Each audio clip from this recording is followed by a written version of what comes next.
So this morning I'm going to continue. As I said, we are in Acts chapter 2. It's a long chapter. I really enjoy it. The more I read it, the more things I just see, and that's usually how scripture work. When we dig into the word, when we mine and we dig there's jewels, there's oil, there's gold, there's beautiful things, there's living water, and it's all there for us to discover it, to live it, to make it our own, and to preach it, as we will see today. So I'm just going to briefly recap a little bit.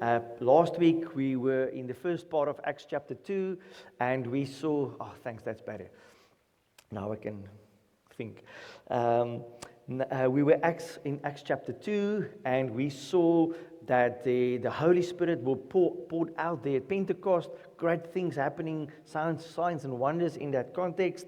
And we heard the believers were speaking in different languages, and there were a lot of Jews from around the region, and they heard the believers speak in their own languages. And we see that in Acts chapter 2, verse 7, they said, "But how can this be? How is it possible?" If you know, and I used the example last week, if you hear me speaking in Portuguese, Spanish or Shivambu, languages that you know I cannot speak, you must know it's God is involved. There's something amazing happening there. And they asked a very obvious question, how can this be? A little bit later in verse 12, we see in scripture that they stood there amazed and perplexed. I mean, Carol, if we all start speaking in different languages, people will also look at us amazed and perplexed and think, how is this possible? And they said, what can this mean? And that paved the way for Peter. The Holy Spirit was now poured out. They are full of the Spirit. It's a really charismatic moment in that sense. And that paved the way for Peter to take leadership, take a step forward in a sense, and start to explain about what is happening. And it helps us, but it also helped the people in the there and the then, back then. So, I've got quite a long portion. It's going to be on the slides. I'm going to read from where we ended off last week. If you've got your Bible, you can follow in front of you, or I made all those slides because I love you so much. And you can read it there from Acts chapter 14. It says, "But Peter, standing with the 11, lifted up his voice and addressed them, 'Men of Judea and all who dwell in Jerusalem, let this be known to you, and give ear to my words. For these people are not drunk, as you suppose, since it is only the 3rd hour of the day. But this is what was uttered through the prophet Joel.'" Verse 17, "And in the last days it shall be, God declares, that I will pour out my Spirit on all flesh. And your sons and your daughters shall prophesy, and your young men shall see visions, and your old men shall dream dreams. Even on my male servants and female servants in those days, I will pour out my Spirit, and they shall prophesy." Old people, younger people, different people from all walks of life, all people included here in the prophecy. Verse 19, "And I will show wonders in the heavens above, and signs on the earth below, blood and fire and vapor and smoke. The sun shall be turned to darkness, and the moon to blood, before the day of the Lord comes, the great and magnificent day." Verse 21, "And it shall come to pass that everyone who calls upon the name of the Lord shall be saved. Men of Israel, hear these words. Jesus of Nazareth, a man attested to you by God with mighty works and wonders and signs that God did through him in your midst. And you yourself know, this Jesus, delivered up according to the definite plan and foreknowledge of God, you crucified and killed by the hands of lawless men. God raised him up, losing the pangs of death, because it was not possible for him to be held by it. For David says concerning him, 'I saw the Lord always before me, for he is at my right hand, that I may not be shaken.' Therefore," verse 26, "Therefore my heart was glad, and my tongue rejoiced. My flesh also will dwell in hope. For you will not abandon my soul to Hades, or let your Holy One see corruption. You have made known to me the paths of life. You will make me full of gladness with your presence. Verse 29. Brothers, I may say to you with confidence about the patriarch David, that he both died and was buried, and his tomb is with us to this day. Being therefore a prophet, and knowing God had sworn with an oath to him that he would set one of his descendants on his throne, he foresaw and spoke about the resurrection of Jesus Christ, of Christ, that he was not abandoned to Hades, nor did his flesh see corruption. Verse 32. This Jesus God raised up, and of that we are all witnesses. Being therefore exalted at the right hand of God, and having received from the Father the promise of the Holy Spirit, he has poured out this. That you yourselves are seeing and hearing. For David did not ascend into the heavens, but he himself says, The Lord said to my Lord, sit at my right hand, until I make your enemies your footstool.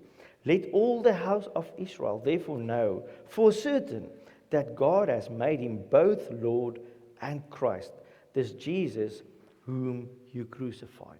Okay, quite a long portion. Believe all the slides were there up to verse 36. So there's a lot of things happened. As we said, Pentecost happened, Holy Spirit was poured out, people were speaking in different languages. If you missed last week or you couldn't be here, maybe just go and catch up on the sermons if you want to, or read it in your Bible. And the people asked this question, but how can this be? What is happening here? And now Peter, he's starting to quote scripture. He's quoting from Joel, he's quoting from the Psalms, and he's preaching this amazing sermon, which we have recorded thanks to the Holy Spirit and to Luke. And so let's look and dig a little bit into this quite a long portion. I will read 3 more verses afterwards. We'll end today in verse 39. But here he mentioned the last days. Okay, so you've all heard about the last days. Yes, are we in the last days? End times, last days. It's language that I didn't grow up with. I never heard about it as a child. Did you hear about it as a child? Well, I didn't know about it. Okay, never. But there's a lot of things that came to the fore, I believe, and we are probably a little bit more aware of it. But here he uses the language, the last days, and the last days isn't something there in the distant future. It was basically as the new covenant were inaugurated. Here at Pentecost, we see basically the last days came to pass, and the last days will continue until Christ return. So we live in the church age, okay? And this is between Pentecost.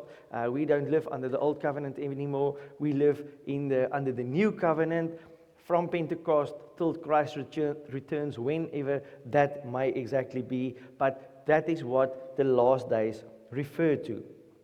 They are the last days in that the coming of the Messiah, long predicted in the Old Testament, has now occurred.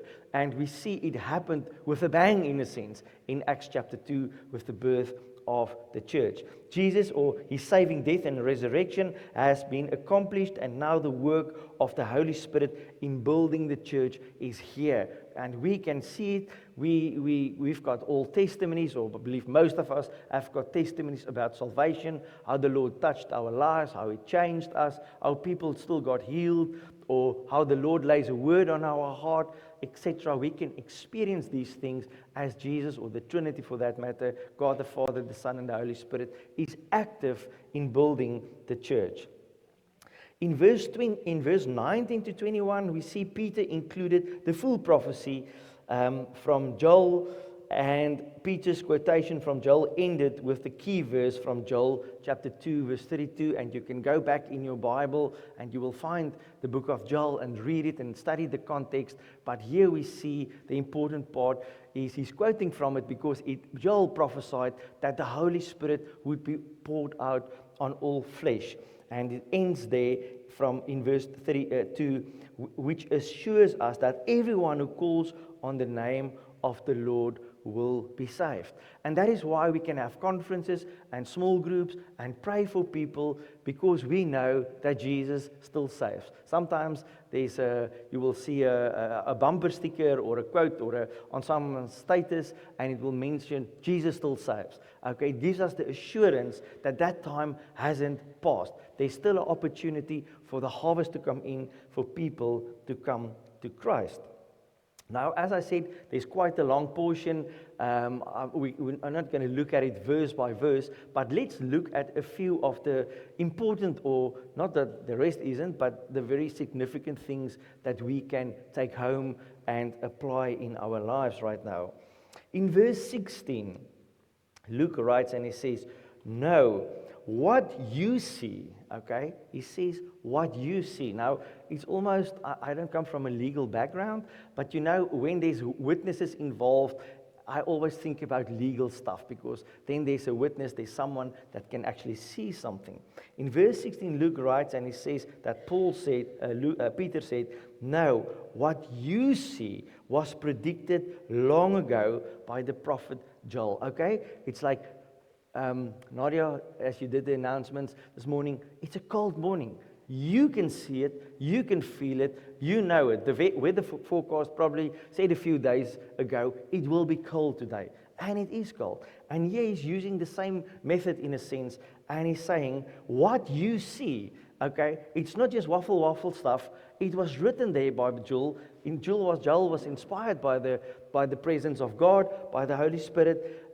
He wrote it down, and what you see was predicted by Joel, the prophet Joel, a long time ago, and now it comes to pass. It's like a place to say amen, because it was written down, it has happened. It gives us Scripture so much credibility in that sense. In verse 32, it says, God raised Jesus from the dead, and we are all witnesses of it, okay? Remember the first Sunday, I said the word witness is a significant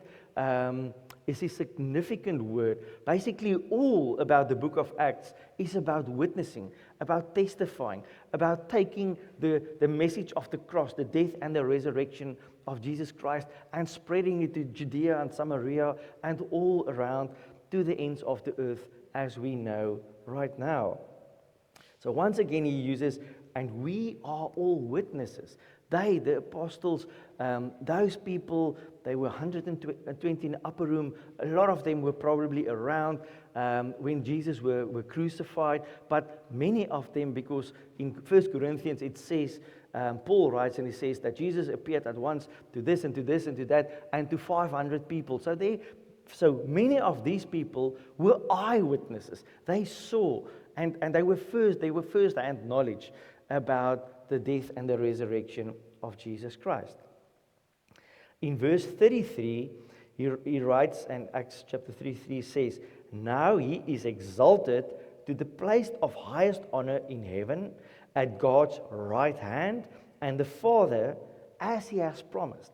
Now, that is important because, with all the married people, those things like, but you promised you will mow the lawn, or you promised that you will make my favorite pizza or soup, or you said that you will do this. And whenever we break our word, whenever we don't live up to that, there's always a little bit of a niggle. Disappointment, at least, that's the right word. True, some of us smiling, some of us frowning, some of us guilty, some of us not guilty. But yes, we fail, and we often have to say to someone, sorry, I did say I will do that or this, and I forgot, or I didn't have time, or I don't know what the reason might be. But here we see important language. As he promised, let me read the full sentence just again. Now he is exalted to the place of highest honor in heaven at God's right hand, and the Father, God, as he had promised, gave him the Holy Spirit to pour out on us, just as you see and hear today. So I just went and I had a look at this text, and there's a lot of seeing and hearing and witnessing. People being there. So I like the way that Luke is writing this, or how he's narrating or writing down what Peter was saying. And he poured out the Spirit just as was promised, just as you see and hear today. So that promise that was made came to fulfillment. Okay, it came to fulfillment, and that is why Pentecost, Acts chapter 2, is such a significant a book to read and to study. So it was a promise that was made, and now Peter is actually saying to them, you can see it, and you can hear it. Okay, and this was obviously part of his sermon. So let's continue now a little bit with what Peter was preaching or telling or explaining to the crowd at this stage. Verse 37. Now when they heard this, they were cut to the heart and said to Peter and the rest of the apostles, brothers, what shall we do? And Peter said to them, repent and be baptized, every one of you, in the name of Jesus Christ for the forgiveness of your sins, and you will receive the gift of the Holy Spirit.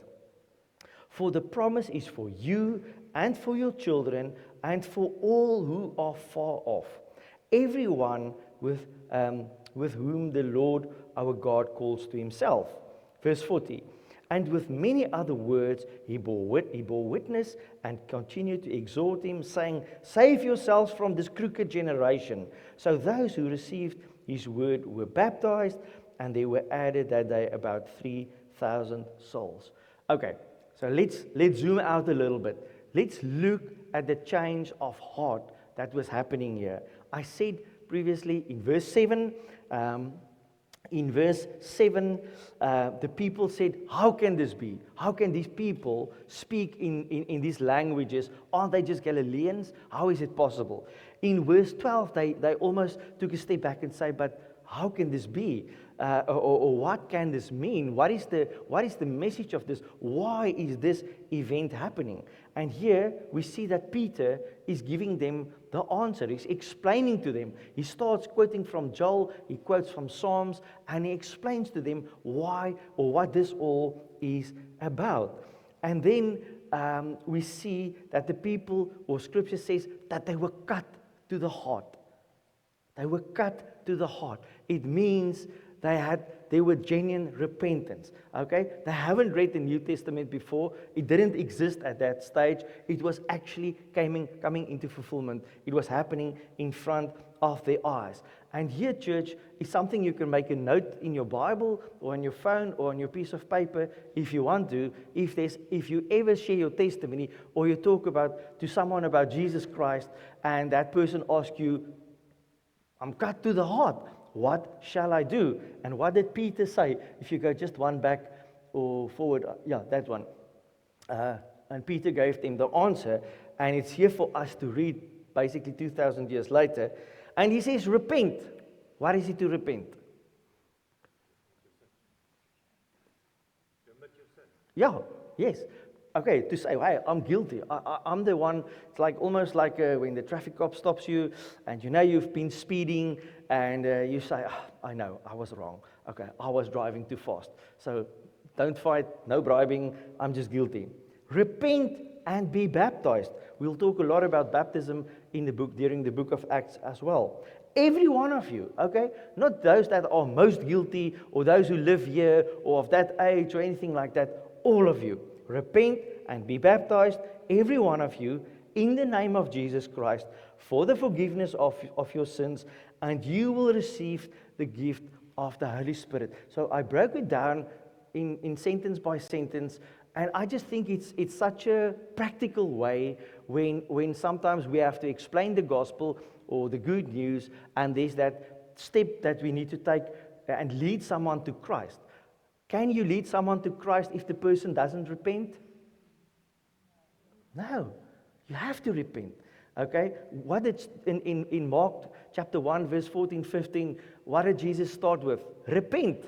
Okay? Repent and turn from your sins, for the kingdom of God is near. The kingdom of God is at hand. So there needs to be a repentance. So, as my brother here said, we need to talk about sin. Okay, if we don't talk about sin and being guilty of that, well, it's difficult that we're going to have to get to a place of repentance. So this context is Peter used many other words and he explained to them and all of that. And here is a very nice, in a sense, step-by-step practical way of helping or pointing someone towards salvation if that heart is, if that person is cut to the heart. Now I want to read. It will please go to the slide that says Acts chapter 2:39 from the Amplified Bible.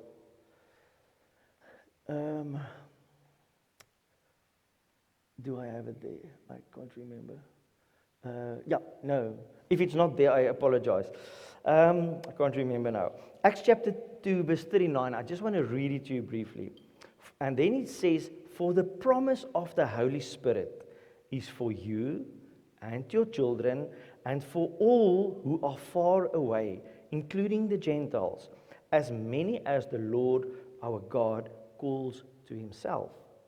The New Living Translation, a little bit different language, same scripture, Acts 2:39. "This promise is to you, to your children, and to those far away, all who have been called by the Lord our God." Isn't it? Yeah. Is it there? Okay. Okay, next slide. Sorry guys, but if you look at your study Bible, and I'm not working for a company selling study Bibles, but I want to sell study Bibles, okay? Because I believe it's a good investment. There, in that text, when it says far away, in the ESV study Bible, which is the prescribed one if you do show for Bible school, there's a lot of good ones, but we really like this one. Okay, so I'm not working for Crossways or who's making the study Bibles. But there's a little a, and it says you can also translate that sentence in a different manner. Just as we know there's different ways to say someone kicked the bucket or someone passed away, we can use different language to have the same meaning. So there it says, "and to people far in the future," or to the Gentiles. So it can be translated, the Greek can be translated in a few different ways. Now I want to go back 4 weeks ago when we started with the book of Acts, or the sermon series on the book of Acts, where I gave context, background, and I spoke about I want to give a few tools. So I read something to you about hermeneutics and exegesis, and I'm going to do it again.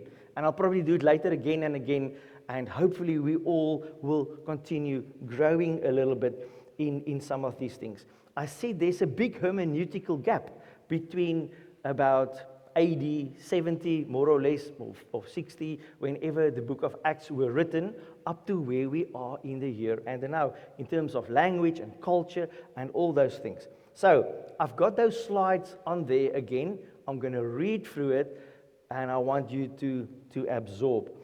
It says there, so let's read it together. "Between the original there and then audience and the contemporary here and now audience exists a significant gap of culture, history, language, and worldview.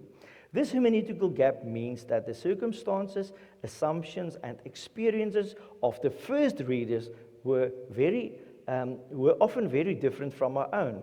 Good exegesis work to bridge this gap by carefully studying the text in its original context, considering the author's intent by studying the historical and cultural background and the literary and grammatical features of this passage, so that we can accurately discern the meaning.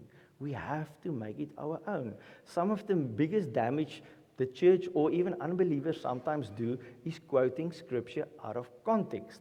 Okay? Sometimes you can quote scripture in a certain event out of context, and you can seriously manipulate or confuse someone or just plainly lie. Okay? And that does a lot of damage to the good news, to the credibility of the church. So I'm not trying to bore you or anything, but as I explained that time, we all read the Bible, and sometimes we see things differently, and in certain places there's room for different interpretation. But it's important that we discern the meaning. We weren't the first audience. Then, only after understanding the text as it was first communicated, can we responsibly, I like that word, apply its truths to our own context in the here and the now, ensuring that Scripture speaks faithfully and powerfully into the lives of today's readers. Okay? And that is where we are right now. Only after understanding the text as it was first communicated can we responsibly apply its truths to our own context, ensuring that Scripture speaks faithfully and powerfully into the lives of today's readers. And we are reading Scripture. Maybe you already read Scripture this morning. Maybe when you come home, you will page back to Acts chapter 2. Or maybe tonight before you go to bed, you will take out your Bible and you will read it again. So when we look at, as an example, as Acts chapter 2, verse 39. Now, it says, Peter's word that the promise was not just for the Jews who were listening, but for all who are far off, implies the inclusion of the Gentiles, and then that everyone who calls on the name of the Lord will be saved. Okay? So did that only apply to the people there 2,000 years in the book of Acts, or does it also apply to us in the here and the now? Okay? We said we live in the last days, but that sermon we can use. That is why I gave it point to point or bullet to you where when people responded with, brothers, we are cut to the heart, what shall we do? And Peter said, do this, repent, number 2, number 3, number 4, etc. Verse 39 also speaks to future generations. From all the generations, right there from Pentecost up till where we are right now. So we in 2026 are included when it speaks about for all those who are far away. It didn't mean Namibia or Zimbabwe or South Africa per se. It meant all those who were still to live in future generations. Okay? It speaks to the Jewish people in terms of their children and the future ones, but it speaks also to us as the Gentiles. And that is where Acts and the church age really began. God had a storyline with the Hebrew people, Israel, etc. And they were mostly Jews here that on whom the Holy Spirit were poured out. But now we see the scope of salvation is changing. And that is the hallelujah part. That is the exciting part, because we can all be in a relationship with God now. Not only the first people that God called out of darkness in a sense. So it speaks about for all those who are far away, all who have been called by the Lord our God. It's a universal vision. It speaks about the bigger picture, and all of us are included. Now, the beauty of what Peter was speaking about here, we see in the context of the book of Acts, came to fulfillment, for instance, in chapter 10. And I want you to we'll read it briefly. I think that will be up there. Acts chapter 10, verse 44 to 47. I'm not going to read all of it. Verse 44. While Peter was still saying these things, so quite a few things happened in between, but here we see that the Holy Spirit also fell on the Gentiles. Acts 10, verse 44. While Peter was still saying these things, the Holy Spirit fell on all who heard the words, and the believers from among the circumcised who had come with Peter were amazed, because the gift of the Holy Spirit was poured out even on the Gentiles. Okay, even on the Gentiles. Okay, so it was poured out, and to their amazement, it's like, whoa, this is now happening. Okay, when the prophet Joel many years ago said, and the Holy Spirit will be poured out on all flesh. Peter quoted that, and later in the book of Acts, I'm not sure how many days or weeks later, but not very long after it, we see in verse 45, and the believers from among the circumcised, that is the Jewish people who had come with Peter, were amazed, because the gift of the Holy Spirit were poured out even on the Gentiles. It's like, even on the Gentiles. Like, can you believe it? It's happening even on me and Nadia and William and Carol and everyone else here. Even on us. For they were hearing them speaking in tongues and extolling God. Then Peter declared, can anyone withhold water for baptizing these people who have received the Holy Spirit, just as we have? Okay, so now it becomes one. It's not, we received it, we were the guys that prophesied and speak in different languages. Other people heard it, they were amazed. They said, what can this be? How can this be? What can this mean? Peter preached his sermon. He said, you've got to repent and turn to God and be baptized in the name of Jesus Christ for the forgiveness of your sins. And many people responded to that. There was a complete change of heart from that web. Some people said, hey, they just had new wine. They are just drunk. And Peter said, no. And he gave them context. He explained to them. So can you see the storyline? We can use Acts chapter 2 when we preach the gospel. We can use Acts chapter 2 to lead people to Christ, to help people understand. There's a lot of big words or theological terms. That means it's just language that Scripture uses about salvation and repentance and forgiveness of sins that we need to be familiar with, that we need to understand when we need or lead someone to Christ. And here is one of those wow moments. It's like even the Gentiles received it, and there's a witness for that once again. Can anyone withhold water for baptizing these people who have received the Holy Spirit just as we have? So there's confirmation, there's witness in their hearts. They can see what happened to us also happened to them. And that is probably some of the sweetest moments when someone are led to Christ or being born again, and that person starts to speak in tongues or starts repenting, and there's healing in that person's life happening, where we can say, it happened to my life as well.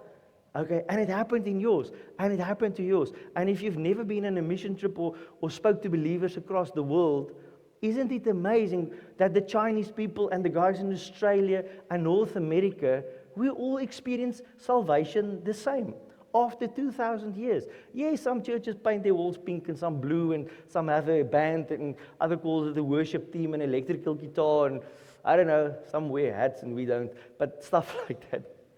Okay?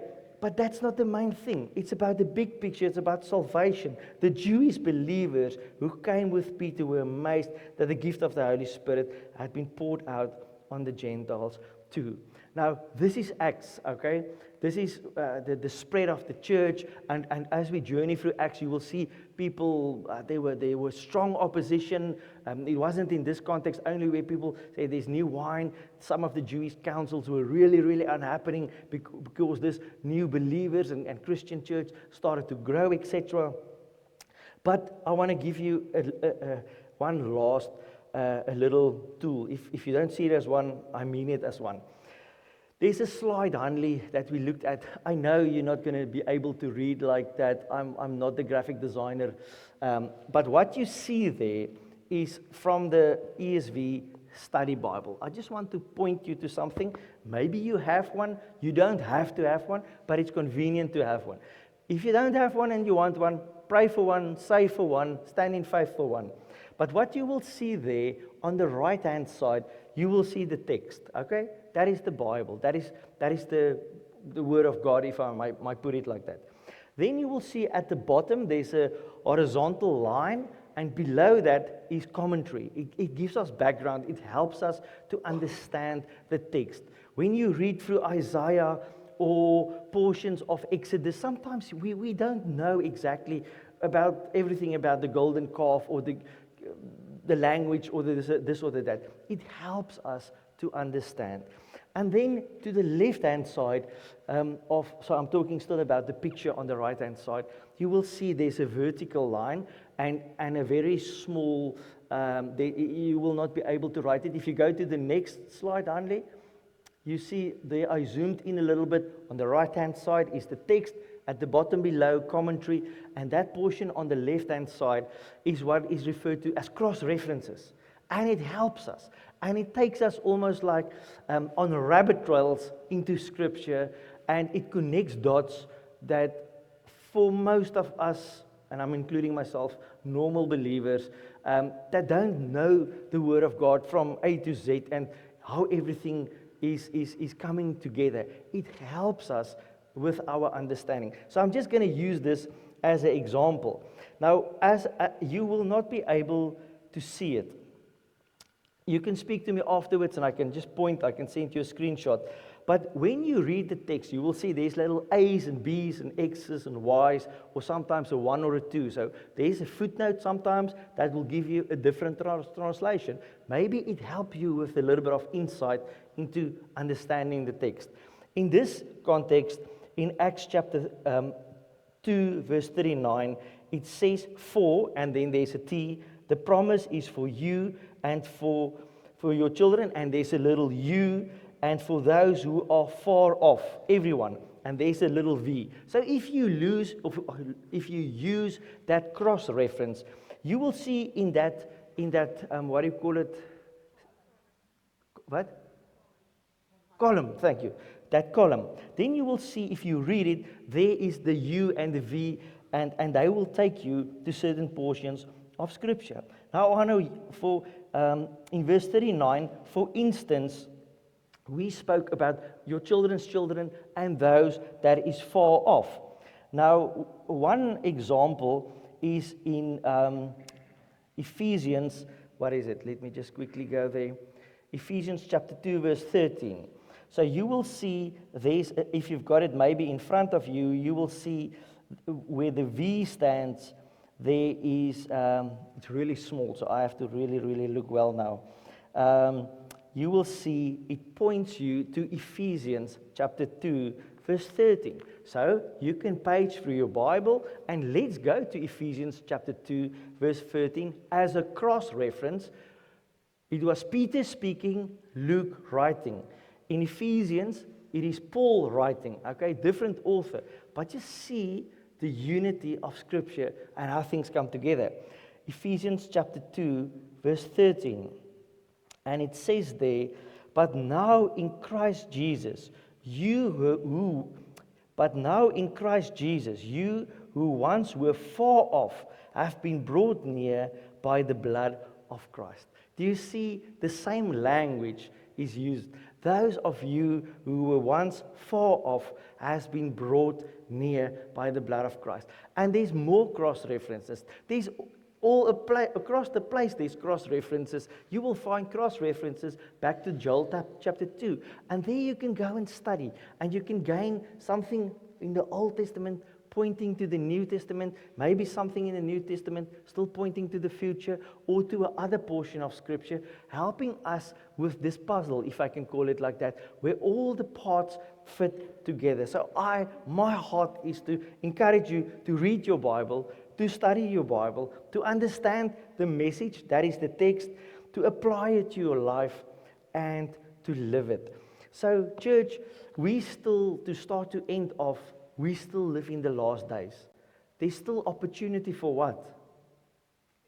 For repentance. There's still opportunity that when we preach the gospel, there's a good chance that with God and God the Father drawing people to Himself, Jesus saving, and the Holy Spirit convicting people, there's a good chance that when we use Acts chapter 2, we talk to people about it, we study it, we read it, we share it. That because we are still in the last days, that people will turn to Christ, that they will turn from their wicked ways, that they will turn to Jesus Christ as Lord and Savior. Because there was a promise, even going back from Joel to Acts chapter 2 to where we are now, that those who call on the name of the Lord will be saved. This church cannot save them, I cannot save them, Jesus saved them. But Jesus is partnering with us. He's holding hands with us in a sense that we are the ones that need to preach the good news, that needs to preach the message. So there is still hope. And we need to trust and know that from the book of Acts, and that's why I spoke about hermeneutics, interpreting Scripture, there was an original message. How do we apply it to us today? Well, we still live in the last days. There's still a time for people to be saved, to call on the name of the Lord. And I'll end off with reading this to you. The crowd on the day of Pentecost had a choice. They could walk away unchanged, or they could respond to God's call. Now, Scripture says 3,000 souls were added that day to the church. I don't know how many were there, but probably some of those who said they are filled with wine, they walked probably away. Just like in any context today, there will be people that respond, and some that will say, I don't like the church, this is fake, what. They could walk away unchanged, or they could respond to God's call. Today we face the same decision. Will we acknowledge Jesus as Lord? Will we repent? Will we live by the Holy Spirit? Will we become part of God's mission to reach the world? And this large part, and we can just close our eyes, and the worship team, you can just come to the front as we're ending off. You know, in this world, there's still people who hasn't heard the gospel, the good news at all. Many of them are probably not in Namibia. Namibia has been evangelized a lot, but we know that a lot of people don't serve the Lord yet. So to hear or to never hear the good news is a terrible thing. But to hear the good news and not to respond to it is even worse, a tragedy. To hear the good news and not to be cut to the heart. To hear the good news and not to respond to that is a tragedy.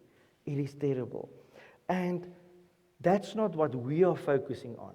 We know that whenever we preach the gospel, when we share, or when we invite people to Matt's Dazel next week, or whatever context it might be, that because God loves people more than we ever can, because He gave His only Son, okay, John 3:16, we know there's a chance that people will turn to Jesus as Lord and Savior, that they will call on His name, that they will respond in a similar manner, and hopefully be cut to the heart and ask Stephanie or Carol or Marlies or Dieter and say, what should we do? I don't know what this is about. And we can take them to a chapter like Acts chapter 2, read them, walk them through it, explain to them, pray with them, and there's a chance that they might respond. Maybe not today, maybe later, maybe 10, 20 years later. We all have testimonies where we know people only responded long afterward. But when you have read it and they've heard it, it's in God's hand. We can pray for them, but then we have done our part in a sense.